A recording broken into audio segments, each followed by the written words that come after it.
Aku ikut Yesus Tuhanku, hidupku kini penuh bahagia, naungan kasih Tuhanku selalu sertaku.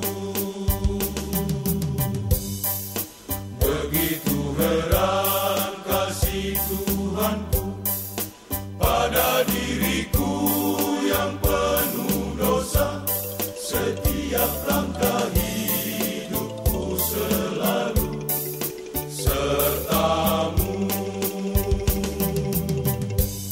Hamparan hijau membentang luas di hadapanku, air yang tenang menyejukkanku. Roma 5 ayat 9. Tuhan berfirman, lebih-lebih karena kita sekarang telah dibenarkan oleh darahnya, kita pasti diselamatkan dari murka Allah. Kita sebenarnya sekarang ini di bawah bayang-bayang murka Allah. Namun oleh karena kasih-Nya, kita diselamatkan melalui kematian anaknya, yaitu Tuhan Yesus Kristus Tuhan kita. Dia lalu memberi anaknya sendiri sebagai jalan keselamatan bagi kita. Jadi, darah anak Allah ialah pembenaran bagi kita dan jalan keselamatan bagi setiap orang yang percaya kepadanya.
Setia tak pernah melupakan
Hidupku kini penuh bahagia, naungan kasih Tuhanku selalu sertaku. Begitu heran kasih Tuhanku pada diriku yang penuh dosa. Setiap langkah hidupku selalu sertamu.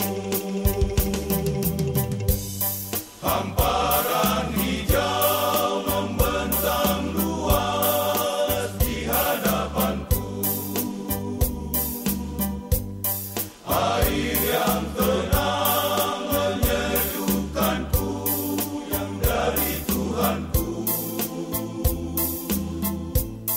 Begitu lembut kasih Tuhanku. Kristus telah menyerahkan hidupnya bagi kita. Sebagai pengikut Kristus, kita wajib mengikuti teladannya dengan mengasihi sesama kita. Salah satu bentuk kepedulian yang kami lakukan dalam mengikuti teladan Kristus adalah dengan mengadakan aksi donor darah. Pada saat ini, Jemaat HKBP Kapuk, Pesot Selipi, mengadakan aksi donor darah sebagai kepedulian kami terhadap masyarakat. Melalui aksi donor darah ini, setetes darah dapat menolong hidup bagi mereka yang membutuhkan.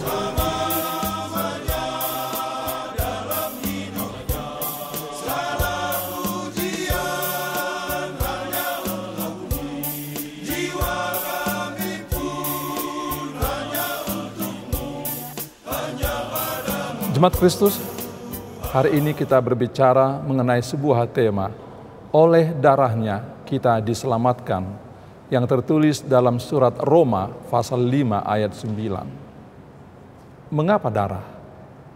Kita tahu bahwa dalam perjanjian lama, darah adalah sebuah unsur yang sangat banyak dibicarakan, terutama dalam kaitan dengan pendamaian dan juga kurban. Kitab Imamat adalah salah satu kitab yang banyak berbicara tentang darah tersebut. Belum lagi mengenai kitab-kitab lain, seperti kita tahu dalam kitab Exodus.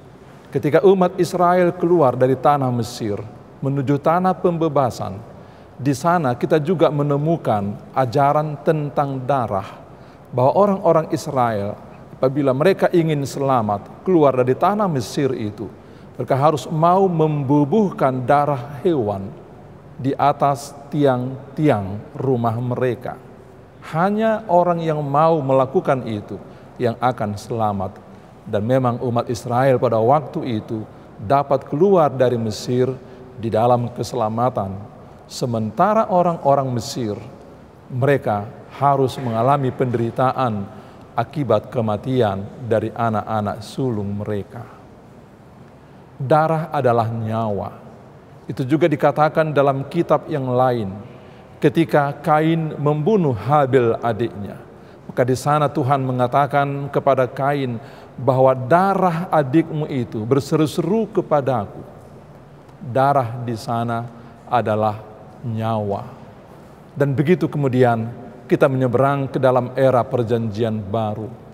Kita menemukan kisah tentang penyaliban Tuhan kita Yesus Kristus. Ketika Tuhan Yesus disalib, maka darahnya menetes dan tercurah untuk keampunan dosa seluruh manusia. Dan lalu kita mengalami keselamatan itu oleh karena darah Yesus yang tercurah. Dan lalu kita mengenal bagaimana darah Yesus itu menjadi tanda perjanjian yang baru bagi kita di antara manusia dengan Tuhan Allah. Orang-orang yang mau memakan tubuh Yesus dan meminum darah Yesus lewat acara perjamuan kudus itu telah dimeteraikan di dalam sebuah perjanjian yang baru dengan Tuhan Allah. Mereka akan memperoleh keselamatan apabila mereka mau melakukan perjanjian baru itu di dalam acara perjamuan kudus tersebut.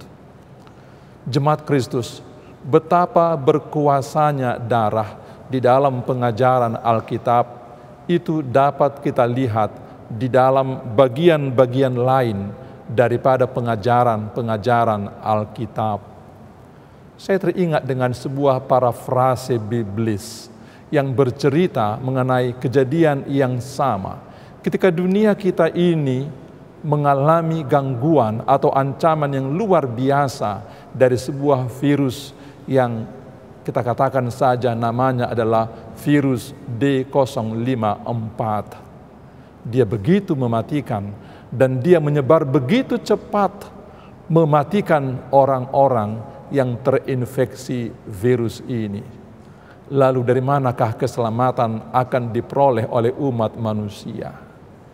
Dikatakan dalam cerita itu, maka adalah seorang ayah membawa putranya ke sebuah rumah sakit untuk diperiksa oleh dokter, dan memang ketahuan bahwa darah anak ini dapat dipakai sebagai antivirus. Ayahnya mula-mula keberatan, tetapi anaknya mau. Semua darahnya diambil untuk menyembuhkan semua manusia. Dan sesungguhnya itulah yang dilakukan oleh Tuhan kita, Yesus Kristus. Darahnya menjadi penangkal dosa, dan darahnya telah menjadi alat keselamatan bagi seluruh umat manusia.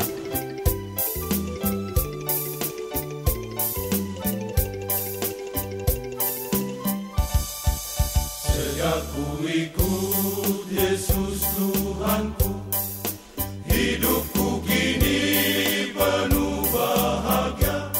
Naungan kasih Tuhanku selalu sertaku. Begitu heran kasih Tuhanku pada diriku yang penuh dosa. Setiap langkah hidupku selalu sertamu. Hamparan hijau membentang luas di hadapanku. Air yang tenang menyejukkanku yang dari Tuhanku.